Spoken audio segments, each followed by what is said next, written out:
सुब्बा शास्त्री को सबक मिला। तेनालीराम की कहानी। एक बार फारस देश से घोड़ों का एक व्यापारी कुछ बेहद उत्तम नस्ल के घोड़े लेकर विजयनगर आया। सभी जानते थे कि महाराज कृष्णदेव राय घोड़ों के उत्तम पारखी हैं। उनके अस्तबल में चुनी हुई नस्लों के उत्तम घोड़े थे।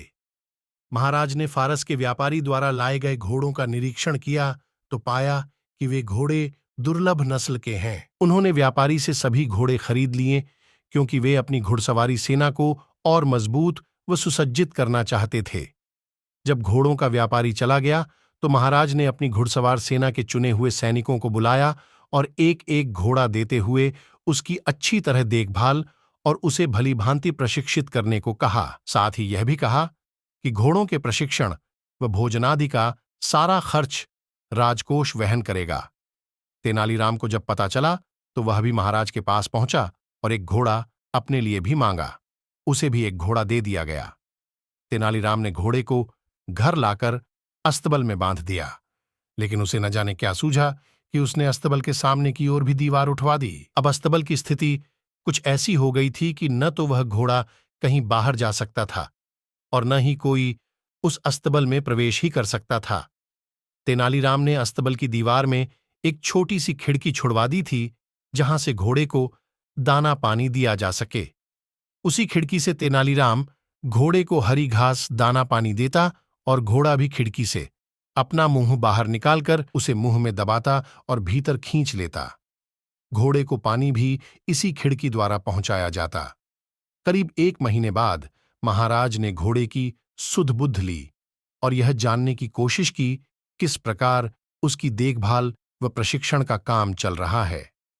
तब सभी सैनिक अपने अपने घोड़े लेकर महाराज के सम्मुख आ पहुंचे। हृष्टपुष्ट व भलीभांति प्रशिक्षित घोड़ों को देख महाराज बेहद प्रसन्न हुए, लेकिन तभी उन्होंने पाया कि तेनालीराम और उसका घोड़ा कहीं दिखाई नहीं दे रहे। इधर उधर निगाहें दौड़ाते महाराज ने पूछा, तेनालीराम कहाँ है? जाओ, उससे कहो कि अपने घोड़े के साथ हमारे सामने जल्दी पेश हो। एक सैनिक तेनालीराम के घर की ओर दौड़ा और उसे महाराज का संदेश दिया कि जल्दी से जल्दी घोड़े को लेकर उनके सामने हाजिर हो जाए, लेकिन तेनालीराम अकेला ही चल दिया। उसे अकेला आया देख महाराज बोले, तुम्हारा घोड़ा कहाँ है? आज मैं सभी घोड़ों का मुआयना कर रहा हूं कि उनकी कैसी देखरेख की गई है। जाओ, अपना घोड़ा लेकर आओ। क्षमा करें महाराज, तेनालीराम बोला, आपने मुझे जो घोड़ा दिया वह घोड़ा गुस्सैल है और अड़ियल है। मैं तो उसे अपने साथ यहां लाना चाहता था, लेकिन मेरे लिए यह संभव नहीं हो पाया। कहकर तेनालीराम चुप हो गया। यदि ऐसा है तो मैं कुछ बहादुर सैनिकों को तुम्हारे साथ भेज देता हूं जो तुम्हारे साथ जाकर घोड़ा ले आएंगे, महाराज ने कहा। नहीं नहीं महाराज, ऐसा हरगिज न करिएगा। अब तक घोड़े की देखभाल मैंने की है और मैं ब्राह्मण हूं, इसलिए अच्छा तो यह होगा कि आप किसी पंडित या पुरोहित को घोड़ा लाने के लिए मेरे साथ भेजें। होठों पर रहस्यमय मुस्कान लाते हुए तेनालीराम बोला। संयोगवश राजपुरोहित उस दरबार में उपस्थित था। वह राजपरिवार में कुछ पूजा पाठ के कर्मकांड करवाने वहां आया था। सुब्बा शास्त्री नाम था राजपुरोहित का। क्या तुम तेनालीराम के साथ जाकर उसके अस्तबल से घोड़ा यहां ला सकते हो? महाराज ने उससे पूछा। तेनालीराम और सुब्बा की निकटता देख सुब्बा शास्त्री जलाभुना करता था और तेनालीराम को नीचा दिखाने का कोई मौका चूकना नहीं चाहता था। वह बोला, क्यों नहीं महाराज, मैं अभी जाकर घोड़ा ले आता हूं। ऐसे एक घोड़े की तो बात ही क्या, मैं 10 बिगड़ैल गुस्सैल घोड़ों को साथ ला सकता हूं। ठीक है, यदि ऐसा है तो आइए मेरे साथ, तेनालीराम बोला।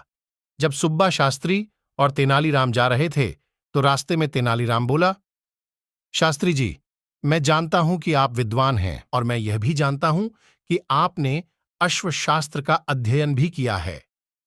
कुछ ही देर में जब तेनालीराम के घर पहुंचे तो सुब्बा शास्त्री अपनी लंबी दाढ़ी को उंगलियों से सहलाते हुए अहंकार भरे स्वर में बोला, हाथ कंगन और आरसी क्या, आखिर तुम्हें मेरी योग्यता पर विश्वास हो ही गया।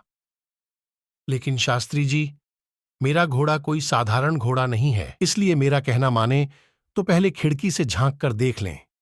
इसके बाद अस्तबल की दीवार तोड़कर घोड़े को बाहर निकालने की सोचना।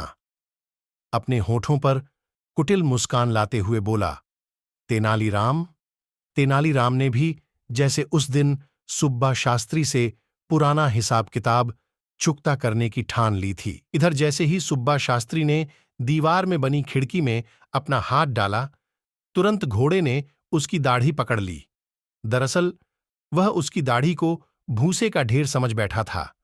सुब्बा शास्त्री की दाढ़ी को अपने मुंह में दबाए घोड़ा इतनी जोर से खींच रहा था कि उसकी आंखों से आंसू टपकने लगे और वह दर्द के मारे जोर जोर से चिल्लाने लगा। अंततः अस्तबल की सभी दीवारें तोड़कर वह बाहर निकाला गया, मगर घोड़ा भी कुछ ऐसा हठीला था कि सुब्बा शास्त्री की दाढ़ी अब भी दबाए था।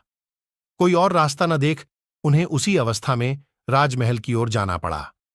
अब तक सुब्बा शास्त्री को यह बात समझ में आ चुकी थी कि पूर्व में जो वह तेनालीराम को नीचा दिखाने की फिराक में लगा रहता था, उसी का बदला तेनालीराम ले रहा है। वह तो बस मौके की तलाश में था, जो उसे आज मिल गया था। इधर महाराज और अन्य घुड़सवार सैनिक बेसब्री से उनका इंतजार कर रहे थे। तभी तेनालीराम और सुब्बा शास्त्री की दाढ़ी मुंह में दबाए वह घोड़ा वहां आ पहुंचा। सुब्बा शास्त्री को इस हास्यास्पद स्थिति में देख सभी उपस्थित जन ठहाके मारकर हंसने लगे। यहां तक कि महाराज भी अपनी हंसी पर काबू न कर सके और बेतहाशा लगातार हंसते ही चले गए। लोगों को इस प्रकार हंसते देख वहां मौजूद घोड़े भी तरंग में आकर हिनहिनाने लगे। तेनालीराम का घोड़ा, जो सुब्बा शास्त्री की दाढ़ी मुंह में दबाए था, भी यह देख हिनहिनाने लगा। जैसे ही घोड़े ने अपना मुंह खोला, दाढ़ी मुक्त हो गई। सुब्बा शास्त्री ने चैन की सांस ली। तभी एकाएक अपनी हंसी को रोक महाराज गंभीर हो गए और बोले, तेनालीराम, मुझे इससे कोई आपत्ति नहीं कि लोगों को हंसाने के लिए हास परिहास किया जाए, बल्कि यह तो अच्छा ही है, क्योंकि हंसना स्वास्थ्य के लिए उत्तम होता है। लेकिन ऐसा परिहास मुझे स्वीकार्य नहीं जिसमें दूसरे को पीड़ा या कष्ट होता हो। तुमने सुब्बा शास्त्री जैसे विद्वान के साथ जो सुलूक किया है, वह कतई शोभा नहीं देता। यह सरासर शास्त्री जी का अपमान है। मैंने तुम्हारे दिमाग में छिपी किसी खुराफात का अंदाजा उसी समय लगा लिया था जब तुमने मुझसे घोड़ा मांगा था, वरना तुम्हें घोड़े से क्या लेना देना। चलो, अपनी गलती के लिए शास्त्री जी से क्षमा याचना करो। लेकिन इससे पहले कि तेनालीराम क्षमा याचना करता, सुब्बा शास्त्री आगे बढ़कर बोला, महाराज, तेनालीराम का कोई दोष नहीं, यह निर्दोष है। दोषी यदि कोई है तो मैं हूं।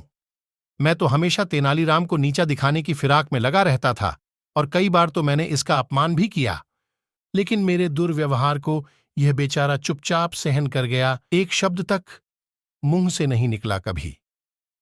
यह सब मैंने ईर्ष्यावश किया। इसने जो कुछ भी मेरे साथ किया, अच्छा ही किया। दरअसल आज जो कुछ भी हुआ, उससे मेरी आंखें खुल गई हैं। तेनालीराम ने मुझे सदराह दिखाई है। अपनी बात समाप्त करते हुए सुब्बा शास्त्री ने आगे बढ़कर तेनालीराम को गले से लगा लिया। वहां उपस्थित महाराज और अन्य सभी उन दोनों को गले मिलना देख बेहद प्रसन्न हुए।